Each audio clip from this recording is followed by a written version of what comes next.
బయట జనాలు ఏమనుకుంటారు తెలుసా 2 లక్షలు అని చెప్పి నిన్న సాయంత్రం అన్నాడు ఆ సిపి టప్పును దొరికితే ఇక్కడ ఏదో డౌట్ వస్తుందని చెప్పి అంటున్నారు. ఖచ్చితంగా జారిపోతుంది అన్ని జారిపోతున్నాయి అన్న కోసం అన్ని దిగజారిపోతున్నాయి. సరే ఏంది పరిస్థితి అనేది ఒకసారి చూద్దాము. Breaking news, big breaking news అనమాట. ఎందుకు రాయి వేసినోడికి దెబ్బ పడింది. ఇప్పుడు 2 లక్షలు 2 lakhs క్యాష్, 2 లక్షలు క్యాష్ వస్తుంది అంటే దీని యొక్క అప్పుడే దొరికాడు దొంగ.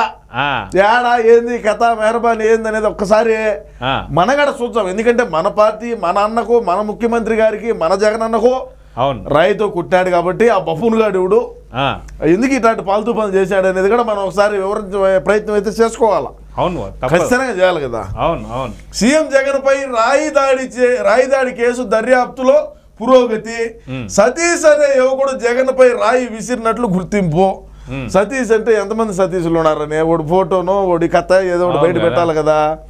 సతీష్ అనే యువకుడు జగన్ పై రాయి విసిరినాడు. పుసుకున్న మన సతీష్ అనుకున్నావా? కాదా మనోడు అనుకున్నా నేను కూడా. ఈడు ఎప్పుడు పోయాడు స్వామి విజయవాడకు, సింగ కాలనీకి ఎప్పుడు పోయాడని నేను అనుకుంటే మన సతీష్ కాదా? మనోడు కాదు. మనోడికి ముందుగానే ఏళ్ళు కూడా ఒకరు బాగా లేదు. 3-4 రోజుల నుంచి చాలా ఇబ్బంది పడతాడు. మనోడు కాదు. మనోడు కుదరదు.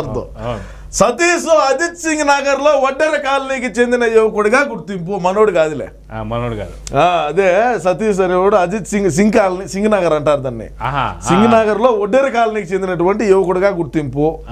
ఓడు రాయితో ఎందుకు ఇచ్చినాడు, ఓడి బాధ ఏంది, ఓడికి ఎవరన్నా చెప్పినారా అంటే మనమే చెప్పినప్పటికీ ఓడు ఆ రోజు ఎందుకు పట్టుకోలేకపోయినారు, ఈ బుద్ధి ఎందుకు పట్టుకున్నారు, కేవలం ఏంటంటే 2 లక్షల రూపాయలు లెక్క వచ్చందనే కదా అని రాష్ట్రంలో ఉన్నటువంటి ప్రజానీకం అనుకుంటున్నారు. అదిగా నిన్న టీడీపీ వాళ్ళు పోయి వాళ్ళు ఇచ్చారు కదా ఎలక్షన్ కమిషన్ కి. అవును, 4 చేతుల్లోకి పోతే మళ్ళీ పెద్ద ఇబ్బంది అవుతుందని ఎవడో ఒకటి తీసుకొచ్చి పెట్టినట్టు, ఎవడో ఒకటి తీసుకొచ్చి ఓడికి పర్వపాతకు ఇచ్చామంటే ఎవడో ఒకటి ఉంటాడు. కోడిక తీసి ఇప్పుడు గులకరాయి సతీష్. అది సతీష్ తో పాటు అతనితో ఉన్న ఆకాశు, దుర్గారావు, చిన్న సంతోష్లను అదుపులోకి తీసుకున్న సిట్టు.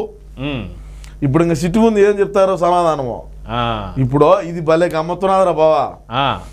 5 రోజులు కాకముందే అన్నం మీద ఎవరైతే గులకరాయితో కొట్టినారో వాడిని పట్టుకున్నారు. అవును, గొడ్డలు పోటేసినోడిని 5 ఏళ్ళైనా సరే పక్కన పెట్టుకొని తిరుగుతున్నారు.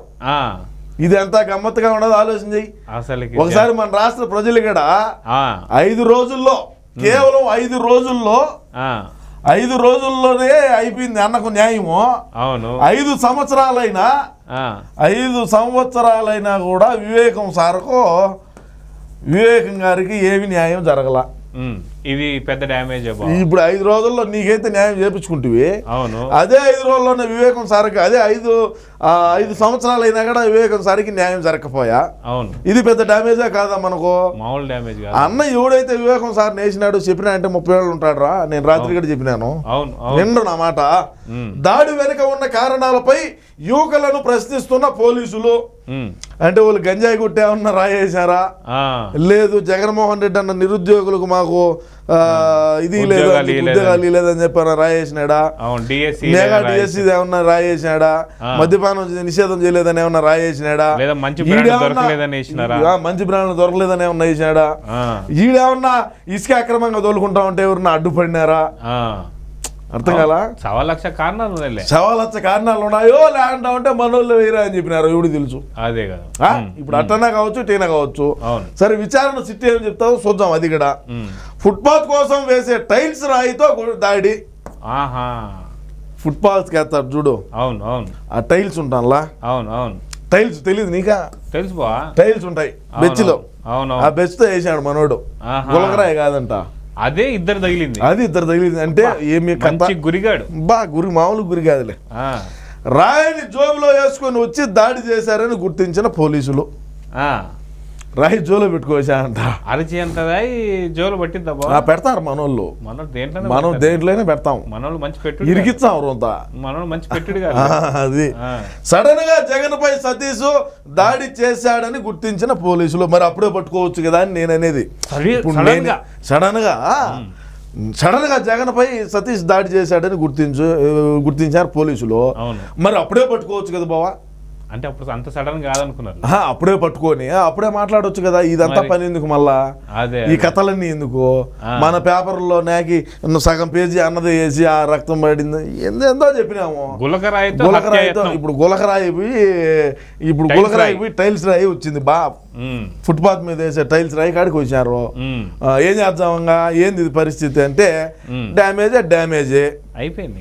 సరే ఏమైనప్పటికీ కూడా సతీష్ ఒకసారి విచారణ చేసి ఒకసారి పిలుద్దాంలే, మళ్ళీ మనం ఇంటర్వ్యూ కూడా తీసుకుందాంలే సతీష్తో. అవును. సరే మరి అయితే నువ్వు ఆ పనిలో ఉండో, నేను నా పనిలో నేను ఉంటా. ఎవడైతే చెప్పినాడు వాడికి 2 లక్షలు లెక్క ఇద్దా, ఇయ్యద్దు మరి 2 లక్షలు కంటే ఇంకొక రూపాయి అయినా వేసి ఇస్తారు, ఇబ్బందిలే.